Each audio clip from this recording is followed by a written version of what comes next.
Karibu tena mtazamaji wa The World News katika kipindi hiki cha ulimwengu wa siasa. Bado tunakujuza mengi yanayojiri ulimwenguni, lakini ni kile kilichoelezwa na Iran kwamba Uingereza imekuwa na hofu dhidi ya Tehran, lakini imesema kwamba haihusiani na kuitishia usalama nchi hiyo ya Ulaya. Ubalozi wa Jamhuri ya Kiislamu ya Iran nchini London umepinga vikali madai ya mkuu wa shirika la ujasusi la ndani nchini Uingereza M15 kwamba Tehran inataka kutishia usalama wa Uingereza na kuyataja madai hayo kuwa yasiokuwa ya msingi. Taarifa iliyotolewa na ujasusi huo ni kwamba Iran imetajwa moja kati ya mataifa hatari ulimwenguni, hasa kwa taifa la Uingereza, lakini Iran imesema wala si taifa hatari.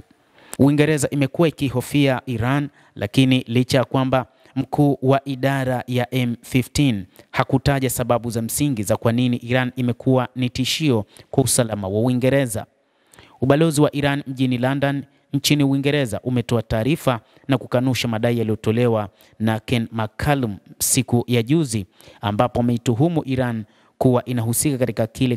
kilichotajwa kama njama za kutekeleza mauaji na hatua za kiusalama za kuvuka mpaka. Ubalozi wa Jamhuri ya Kiislamu ya Iran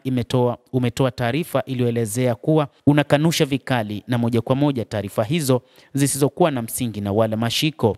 Taarifa zisizokuwa na msingi kama hizi ni sehemu ya juhudi endelevu zenye lengo la kupotosha sera za Iran na kudhoofisha uhusiano wa kidiplomasia wa pande mbili, imeongeza taarifa ya ubalozi wa Iran mjini London nchini Uingereza.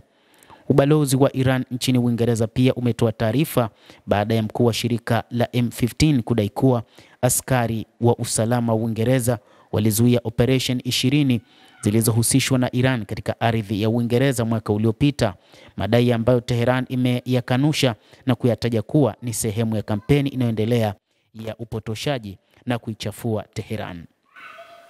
Iran imesema kwamba mataifa ya magharibi yamekuwa yakitafuta chokochoko nyingi kila kukicha, lakini pia mpango wao ni kuona mataifa mengi ulimwenguni yanaichukia Iran bila sababu za msingi, huku ikisema kwamba itaendelea kueleza ukweli wa mambo kutokana na namna ambavyo mataifa hayo ya magharibi yamekuwa yakieleza uongo katika ulimwengu.